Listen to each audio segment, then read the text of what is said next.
Yeah, I definitely put that on YouTube. I'll go ahead. I have Mondays and then the Wednesday before spring break posted um, to the YouTube account. I'll go ahead and post those on Edmodo as well. I can do that when you guys are working. You see, Minecraft program isn't working, says Will. Will, I will talk to you about that when we get a little bit later on, when we have a chance to work and look on the codes at the end of class. I will work with you one-on-one on that code, but I want to be able to get through this code, explain how it's working so that everyone can kind of be working on their own code, and I can help people one-on-one at that point. Let's go ahead and get started. I'll be jumping in and out of the presentation to see if anyone has a question.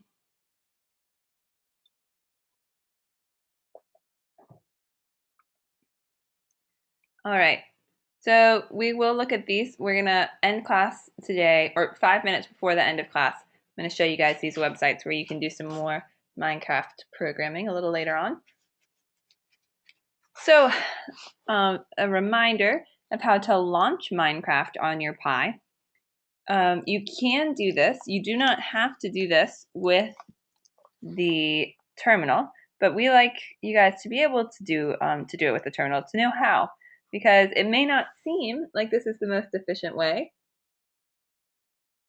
but it is really quick. When you get very comfortable with your terminal, a lot of people that are into programming and computers, especially with the Linux system, definitely with the Linux system, use the terminal commands instead. It is really fast if you know the commands well and you're used to it.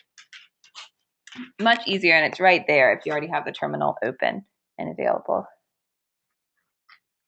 All right, so change directory. We'll see this again a little bit today, but changing directory, that is just like opening a file on your, so it'd be like opening my documents. And you'll see that there, so you're in MCPy now. Once you change directory to MCPy, you're in MCPy, and then you want to run this file by doing that / and then the name of the file.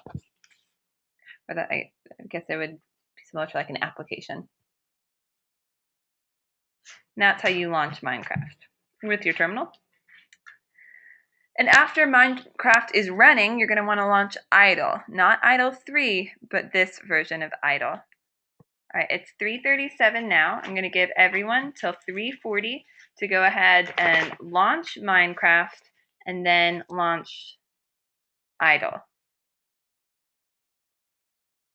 So everyone has 3 minutes to go ahead and start. Let me know if you have a question so far on how you launch this.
All right, Anthony, I'm going to go ahead and unmute you.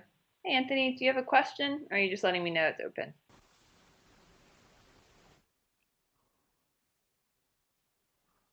Do you have a question, Anthony?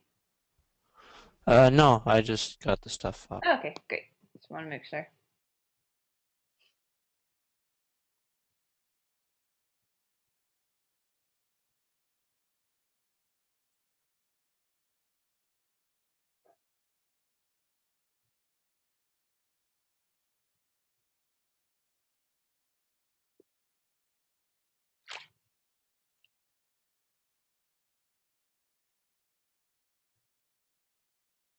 One more minute.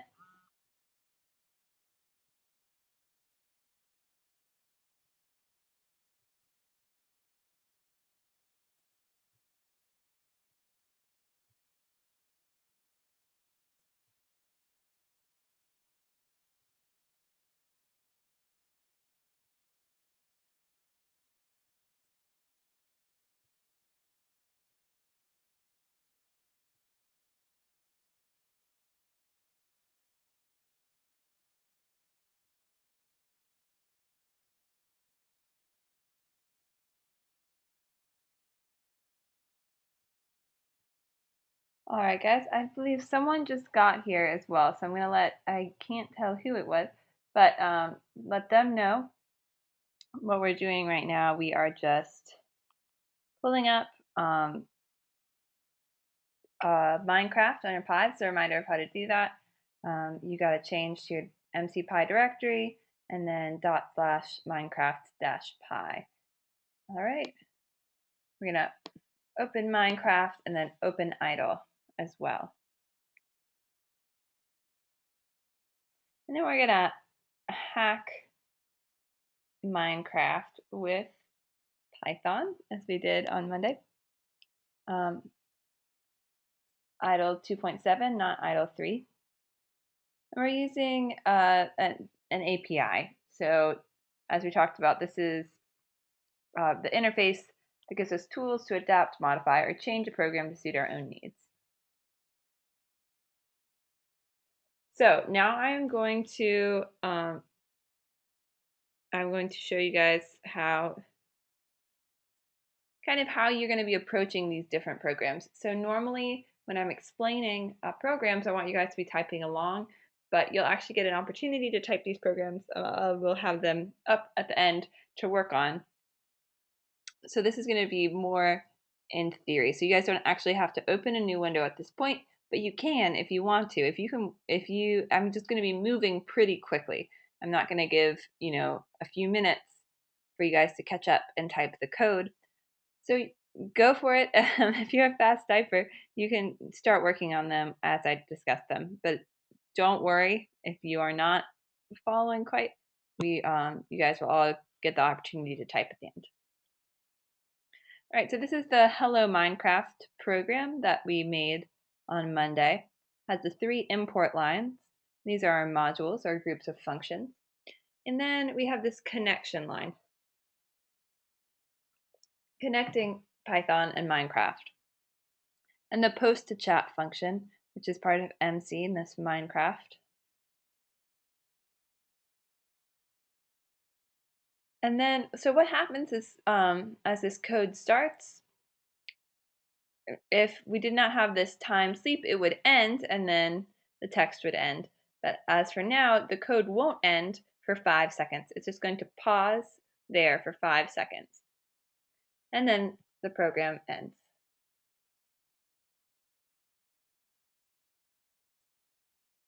So we save it after you finish typing your code, you save it in the MCPI, API, Python, MCPI directory. And we talked about when you go to save as, this screen should pop up and you have to find that folder that says MCPI and double click, and then go to API and double click, Python, double click, and then again MCPI and double click. And then you'll type your file name here and press save. To actually run the file, what you're going to want to do is you're going to open another terminal window and change directories. And you do that by typing the cd command, the change directory command, and you actually don't have to write it out 4 times. You can just write mcpi /API /Python /MCPI, like you see here. And then you can tell that before this $, the script will say the directories that you're in.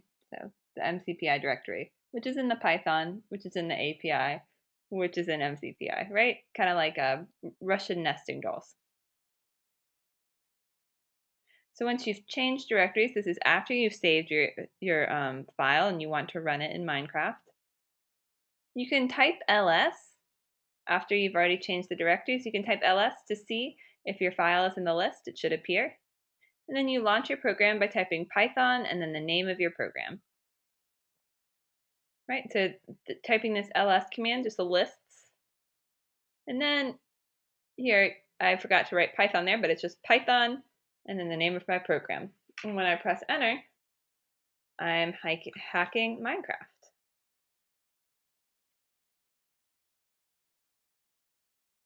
Right, and so this pops up for 5 seconds.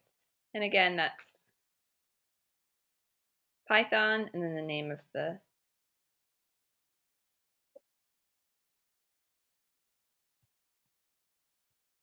All right, so then, does anyone have any questions so far?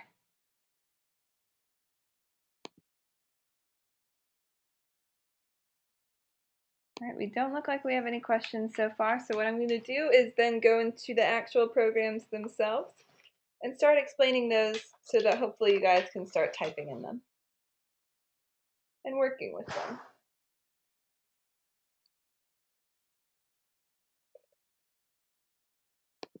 All right, so this function, create block,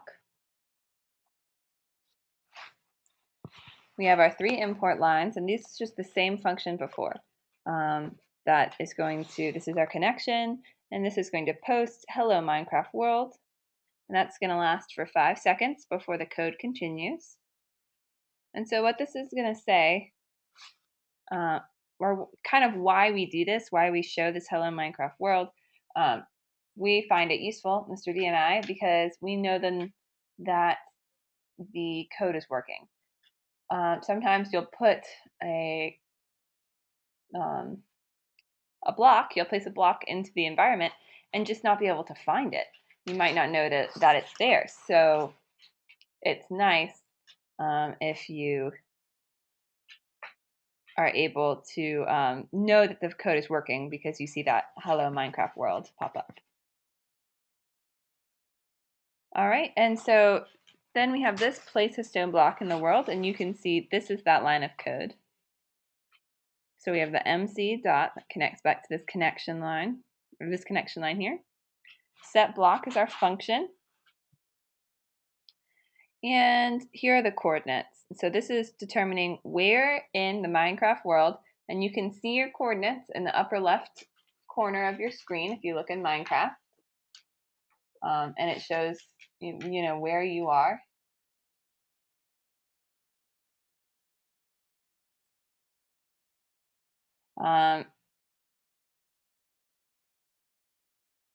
And it's where you're placing this stone, and this is the kind of block that you're placing. This one is stone, but you can see we had melon and diamond as well. So if you look at your Minecraft screen in the upper left corner, it has 3 coordinates. Right now I'm up on a hill, so my coordinates in my Minecraft game, I know you guys can't see it, are 5, 8, and 34.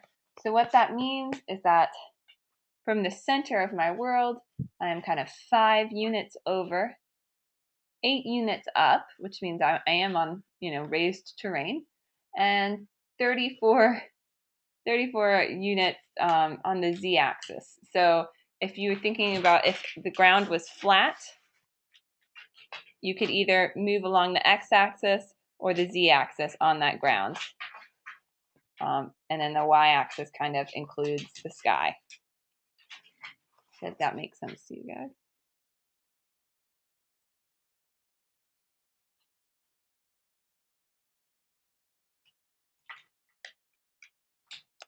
All right, and so this next function, so this one is just placing a block. And then these different coordinates, they might seem a little abstract right now or difficult to see where and how you actually be placing it. But once you create this code and you see it work, it becomes a little bit more clear.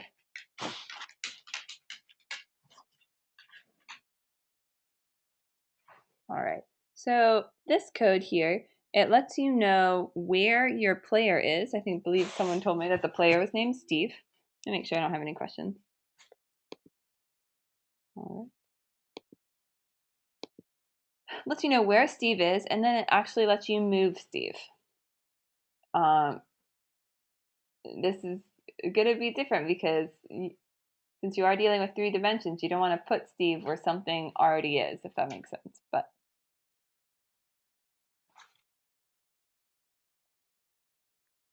we have the 3 import lines, and again, this code that displays Hello Minecraft World. That pauses for 5 seconds. And then we get the position of the player, and we save that position as this variable pos, or pos, position. And to do that, we're using this get tile position, get tile pos function. And so it gets that information, stores it in this variable, and then we are able to convert this information, which is going to be an integer, or that kind of file type, and we're able to convert it to a string so that we can display it, and we're displaying it using the post to chat function from up here. And then so this message is going to stay up of where the character is for 5 seconds. Again, we have this time.sleep 5.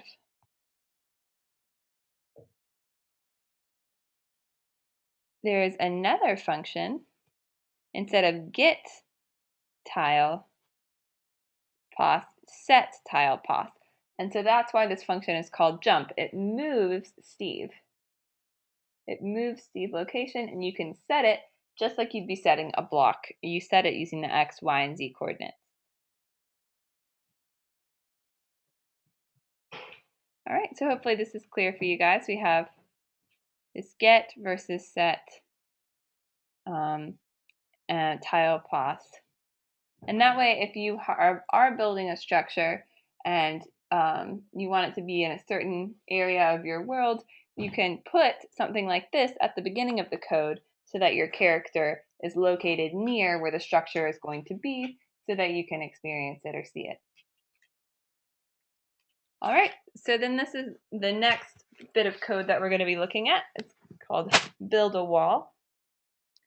And how this works is we're going to be using this set block function from before, right? This one here, and all this is doing is setting a block at this location. We're going to be using the set block, but instead of writing individual ones, just multiple times to build a wall, we're going to use a for loop. So I'm just going to start with this one here. This is not all one. Here, let me be clear about this.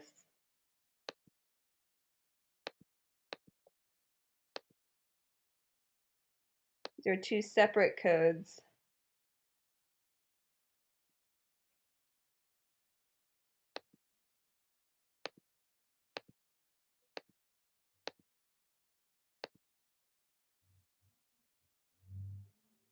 Right, so we have, for this one, you can kind of just see what's happening.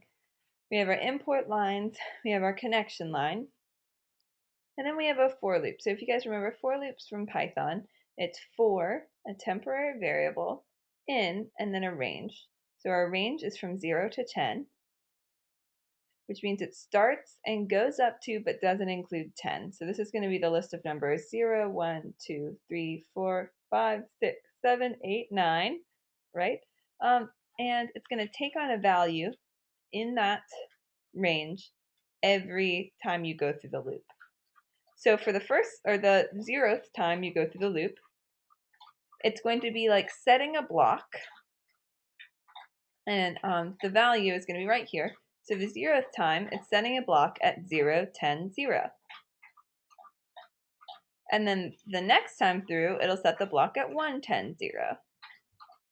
And then at 2, 10, 0. And then at 3, 10, 0. And it goes through, and it does that 10 times. It's going to place 10 blocks. And the furthest block is going to be at 9, 10, 0.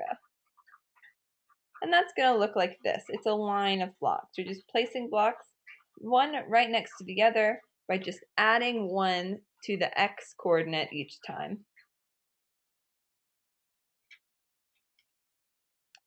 When you want to build a wall that isn't just going across this way but goes down as well, what you're going to pretty much be doing is creating many lines like this, multiple lines like that. So if we look at this code here, that's how to create a wall. So these are separate codes. This one would have to have that connection line and these import lines, but looking at just this for loop, so we start the for loop, and you can see that there's a for loop in the for loop. So let's look what this. Let's get started on this for loop. The 0th time through, x takes on the value of 0. All right, and then in this original for loop, we start another for loop. So y takes on the value of 0. And then we get to this set block function, and our x is 0, our y is 0. So a block is placed at 0, 0, 0. All right, and so move to the next time through the for loop, except you don't go all the way back up to the x, you're just going to this y here. Because you have to go all the way through this for loop before you jump out back up to this x. So what I mean by that is y is going to take all the values between 0 and 10, not including 10, before x takes on the next value, which is 1.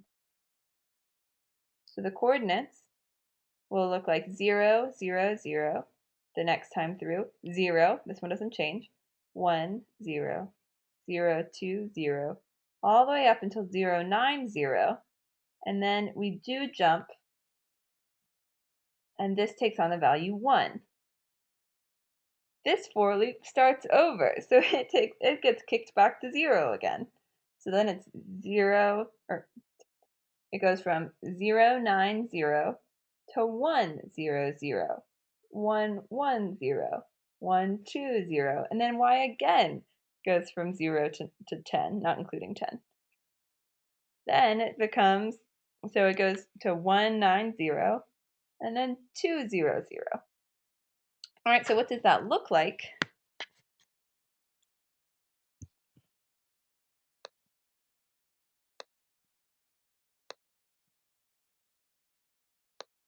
Oof, it seems to have deleted that.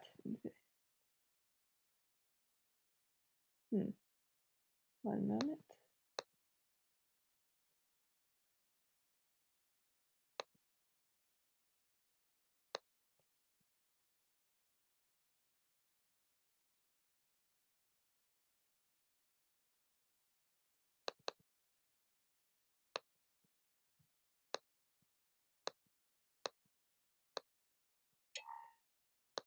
All right, there we go. Thanks for bearing with me there, guys. So this will look like this. I just had left it out of the presentation. This is the wall. So you start, if you guys remember, we started at 0, 0, 0, and then the next was 0, 1, 0. Y gets moved 1 up. So a block is placed at 0, 1, 0. Then a block is placed at 0, 2, 0, all the way up to 0, 9, 0. X hasn't changed, and our Z hasn't changed either. Then X gets bumped up 1. So this is the position for X is 1. So here, X is 1, Y is 0, Z is 0. Then X is still 1, but Y gets moved up 1. It's just like plotting points on a graph. So X is still 1, Y is 1, and Z is still 0. X is still 1, Y is 2, and that continues all the way up until X is 3. And slowly this wall is built in that way until we get to X is 9, Y is 9, Z is 0. Z, 0 just means that it is along this Z axis. This wall doesn't come more towards us or more into your computer screen. That's how, this is like the X and the Y axis.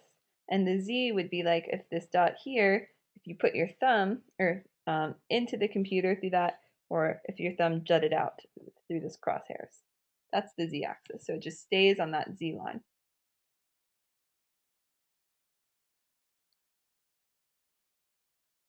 All right, do we have any questions?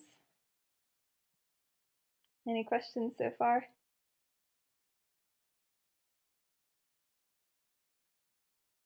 All right, guys, thanks for sticking with me. We're going to show one more. We're going to show how to build a cube, and then I want you guys to try it out. So a cube is going to, again, we just have the for loop. We don't have the import lines, but a cube is going to work in a similar way. It's another step. You're just adding another step, another for loop. So we start for x is going to take on the first or the 0th value, which is 0. Then you start another for loop. Y is going to take on 0. Then you start another for loop. Z is going to take on 0. So we start with 0, 0, 0. We go up to this part of the for loop again because we have to finish this loop. We have to go through this 10 times before we can move there. So every 10 times we go through this loop, we move up and go through this one. We go through this one 10 more times, go through this one, go through this one 10 more times, and we do that process 10 times, right? So we'll have gone through this Z loop 100 times before X moves 1.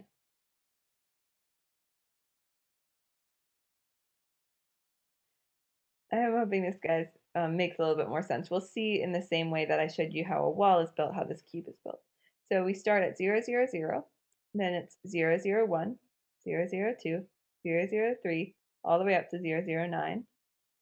And then we're bumped up back to this Y loop, and it becomes 0, 1, 0, 0, 1, 2, 0, 1, 1, 0, 1, 2, 0, 1, 3. And then Y is bumped up again, and it's 0, 2, 0, 0, 2, 1. All the way up until 0, 9, 9. And then X gets bumped up. So let's see what that, let's look at a picture of that. All right, so we have our 3 axes. We'll call, this one is our x-axis, this one is our y-axis, kind of this one that goes out the front of this face is our z-axis. X, y, z. So we start at 0, 0, 0. Let's call this 0, 0, 0 here. So x, y, z, or no, I apologize. It is x, y, z. So this is going to be 0, 0, 0. We build that first block. And then it's 0, 0, 1, 0, 0, 2, 0, 0, 3, etc. all the way till 9. Then y gets bumped up 1. And that keeps happening until a whole wall is built, just like the last wall that we built. And then you just have one single wall there, and what happens is x gets moved over 1, and you build an entire new wall. Then x is built over 2, you build an entire new wall. And that is how the cube is constructed. All using this set block tool. All right, do we have any questions? Is this making sense to you guys? Any questions at all?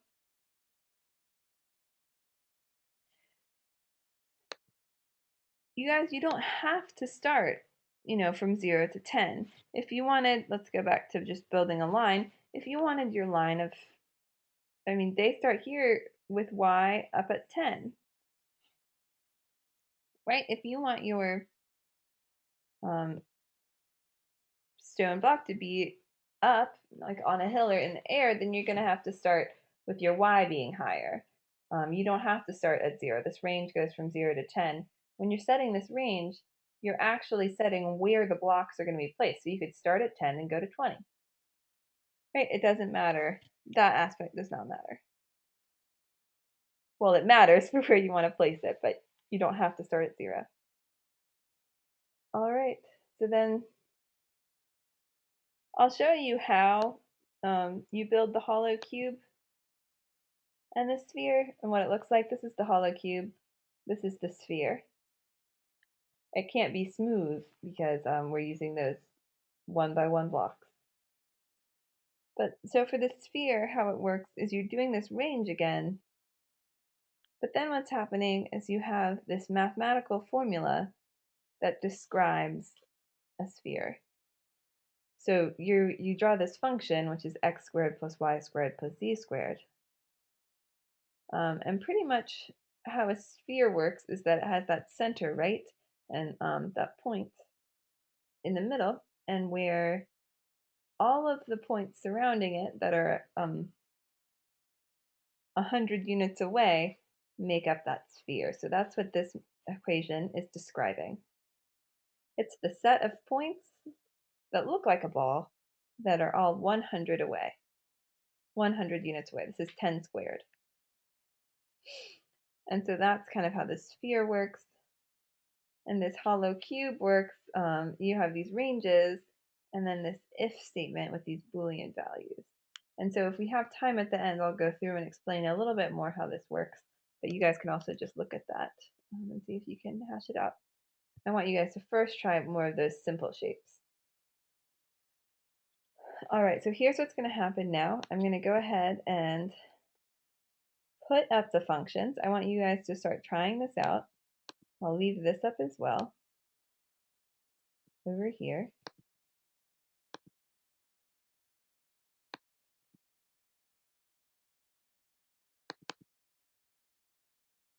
All right, so I'll slide this over here. And then I'm going to do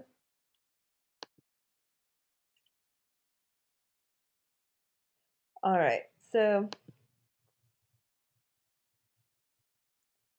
there's the code on how to create a line of blocks, a wall, or a solid cube. And in a little bit, I can switch it so that it's also that jump function as well.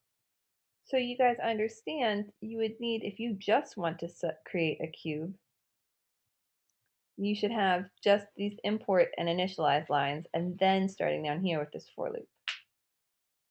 And I did want to just say that I'm using this blog, which I'll show you guys later,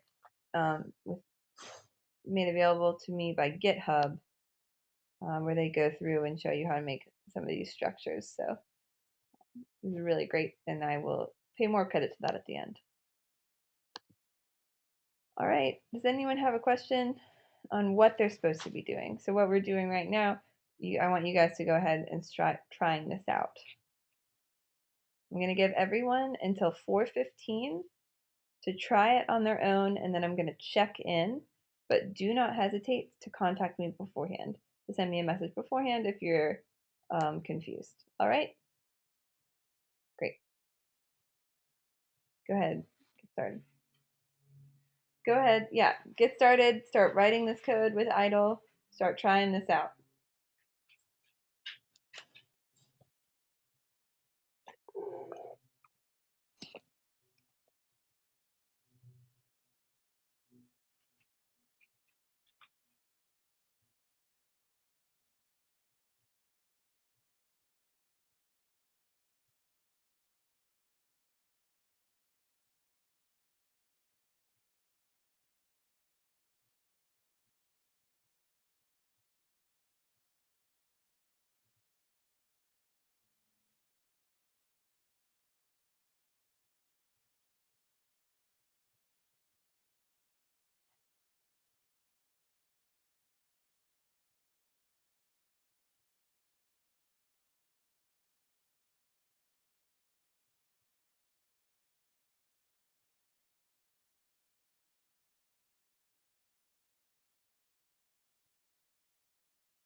All right, guys, I know it's already been 2 minutes, but I just want to make sure everyone understands what's happening. I want you guys to be trying to write some of this code to put into your Minecraft. The first step is to open Minecraft, then to open idle. Write this code, save it in those correct directories, and run it using these instructions on this side of the screen. The codes are here. If you have any trouble, if you're not sure what to be doing, if you don't remember how to save it, just raise your hand or send me a message. I'm just here to help. But you guys aren't really going to be able to understand until you try it yourselves. And if you get it working, if you get everything working great, go ahead and try changing the ranges and see what happens. Go ahead and set some different stuff. All right, we have 5 more minutes.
No, they might, let me see here.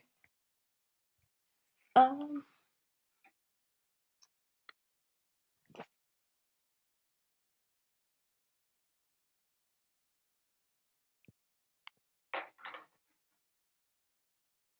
Let me see what color they changed. Will, I see your question there. First of all, make sure you're in a new window and not the Python shell, right? You opened a new window.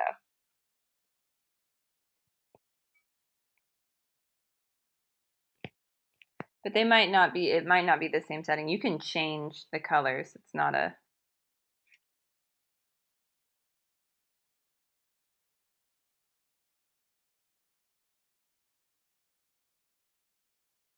my X range turns purple. If that's helpful on my Pi.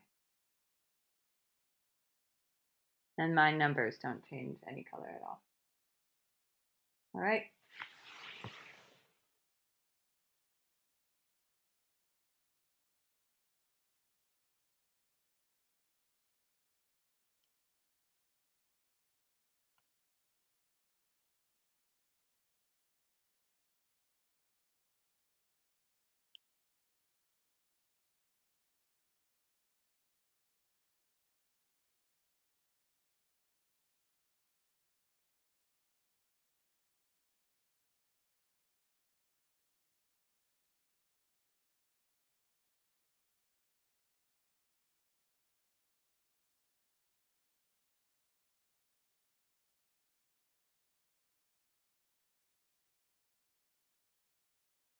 All right, now, Will, I'm going to go ahead and unmute you so we can talk.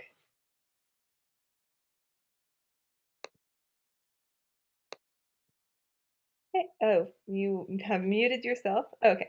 Hey, Will, so you're saying it's sending an attribute error. Yeah, it says attribute error module object has no attribute Minecraft. Okay. And so did you import the Minecraft at the top? Yes. And are you sure capitalization is all? Yes. Because we do have this Minecraft and then this capital Minecraft, which can throw people off. So what you can do here on this screen, move something so I can see it. do you see how when I typed ls in these directories, or when I did the list command, I can see all of the modules, right? Block is a module and Minecraft is a module. If you can do that, open your terminal window, get to this directory, and go ahead and do the ls command, see if your Minecraft module is there. What would that look like? Would it just say Minecraft.py? Yeah, do you see on my screen? This is exactly what it will look like. I It'll can't list. see anything on your screen. Oh, really? That's strange. My screen is not paused. Oh, now I can see it. Okay, good. Sorry guys that I just covered up the code. Here, let's see. There we go. All right, maybe that'll work a little bit. So yeah, see, I have this ls here. It lists all of the files. Yeah, it is on there. Okay. Then honestly, before it wasn't letting me import Minecraft. It acts a little strange that it's the beta. I honestly don't know what to tell you at this point. Make sure that all of your syntax. It's strange that it's an attribute error and not a syntax error. Um, yeah, just double check, make sure everything is typed correctly. The only other advice I can give you is just to shut off Minecraft and then turn it back on. You do have Minecraft running in the background, correct? Well, it's not actually in a game because I can't run anything. I can't start the Python with it being in the middle of the game. It won't let me. Oh, because you can't get your mouse, or just because it won't let you open another? Yeah. Okay, to do Because that, the mouse is press stuck. escape, and that pauses the game. But Okay. that's going to be why it wasn't working. You need Minecraft to be on to import Minecraft. Yeah, it has been on. It's just not being. It's being paused. Oh, okay. That is really strange. Try exiting out of Minecraft and opening it. If you want to send me the code or put it on Edmodo, I'll have a better idea. Just because right now I can't actually see what it says. But either Okay. way, yeah, go ahead and send it to me. Try exiting Minecraft and opening it back up. But it sounds like if Minecraft's there, it should be working. So It did the same thing on Monday. okay, yeah, that might be. And it is in the right file.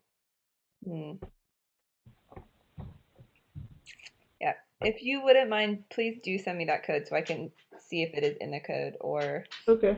All right.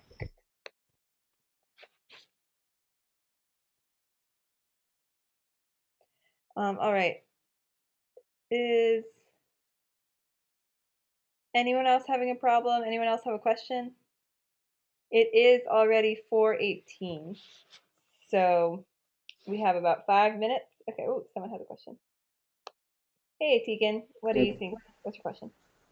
I've been trying to get Minecraft up on the LX terminal, but when I type in cd mcpy, it just says this is not a file or directory.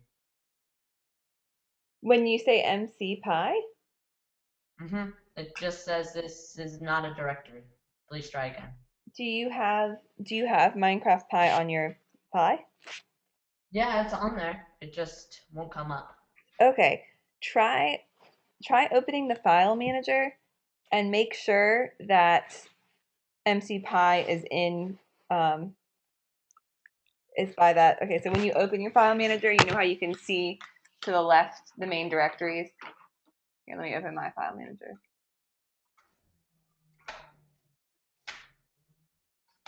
Okay. When you open your file manager by clicking that bottom left button next to start, you kind of see Pi and desktop, rubbish, applications under Right. places. Click Pi, and there should be a folder. My folders say desktop, Python games, Scratch, and I have one that says MCPy. Do you see that there? No, but I found it in my desktop. Oh, okay. Yeah, go ahead and switch those, and then that should work. Put the MCPy in your pie. That makes sense. Okay, MC-Pi is in it. Great. All right, try that out. Let me know. Okay.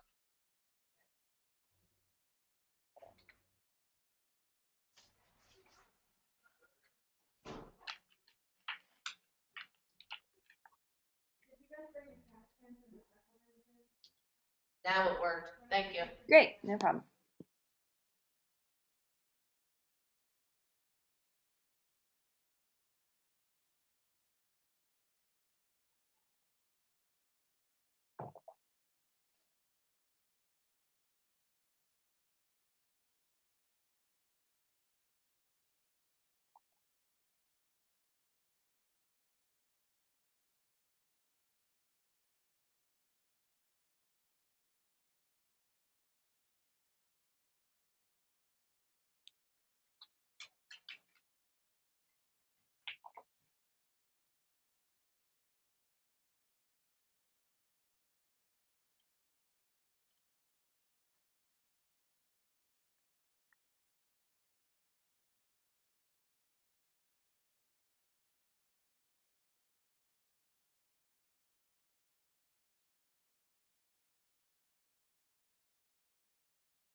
All right.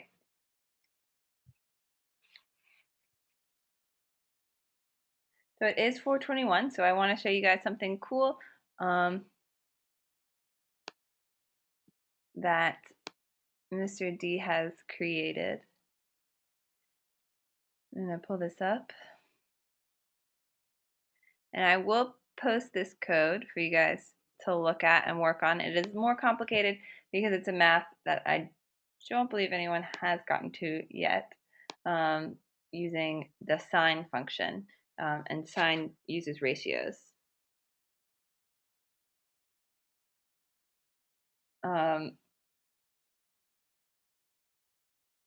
So what this is doing, so you're creating, I can't go through as in detail with the code, but when I post it, maybe I can have some hashtags.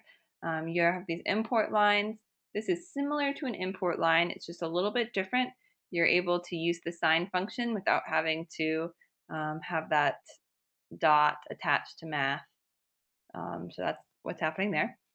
And then these colors refer to color indices on your computer, on your Pi.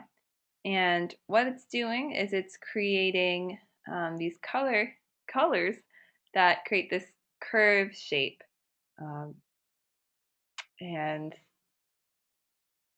they have to be different length, the blocks have to be kind of at different widths and different places based on that curve, but also based on how high they are in the sky to make that shape in different thicknesses.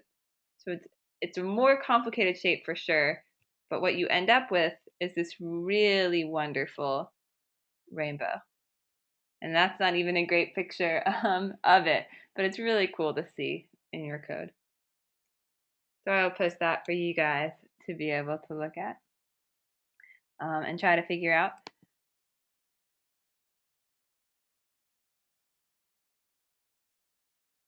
And what, let's see here. I wanted to show you guys what I was talking about before with these websites. This first one, mcpi.wordpress.com, these combine Minecraft, Raspberry Pi, and Python. Or that's kind of like the idea behind the blog, right? So like our class. But they have these different codes for you to already try in Python. And Goldfish kind of is the author there. You'll see this would be like his signature. And so this might pop up. So yeah, guys, what's great about this resource is that not only are you able to, put this 20 by 20 block stone floor into your game, it can be quite a few steps easier than trying to write your own code. You're not reinventing the wheel. You can take this code and alter it to make what you want. Instead of making the floor go into the ground, maybe you could make kind of a cement base for a building. And you could try to figure out how to change the code here that's offered that he is going to let you use. You can alter it, and that's going to be easier and help you understand more than writing your own. Just like any language, it's much easier to read than to write. You can see that his does get a bit complex. I have the block air, block stone, as he makes the more complicated structures. Really impressive structures. All right. And so does continue. He has a lot there. This is one resource. Another, this is the website I was using before when I was showing you guys that code. And it's really nice. It's not just about Minecraft Pi, but it's about Pi programming. And they have the Minecraft Pi edition. They have some tutorials. And then we have stuff about code, which is the same block where we saw this really cool Minecraft and Google SketchUp add-on. And they have some basics on Minecraft API, which we've been working with.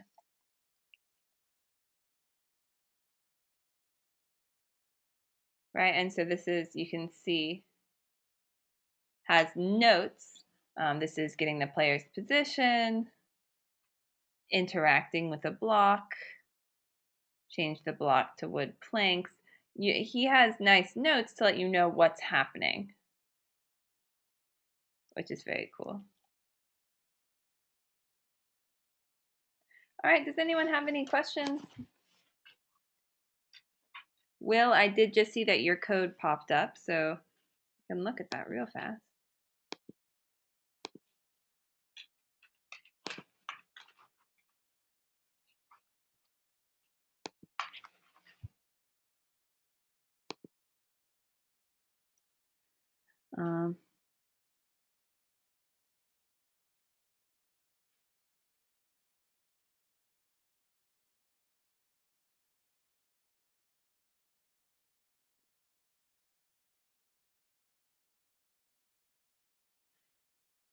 Okay, yeah, I'm not able to just look at it that fast. Sorry, Will, but I'll get back to you on it, why that is happening to you. I apologize. I hope it's not Minecraft being wonky, but just something that we're overlooking.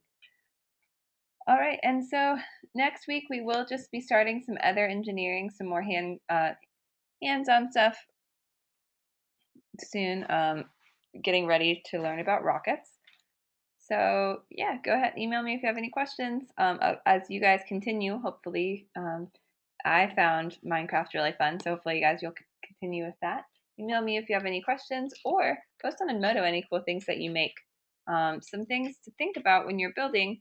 How would you build 4 separate walls that match up together to build a structure? It really pushes you to think about coordinates and how they work in 3D space. A really tough thing that many people, it's very challenging for them to think about 3D space in that way. But it's definitely a good mental challenge. Much better for your brain than doing a Sudoku or something like that. So, all right, guys, I will see you on Monday. Let me know if you do have any questions, and I hope you enjoyed it.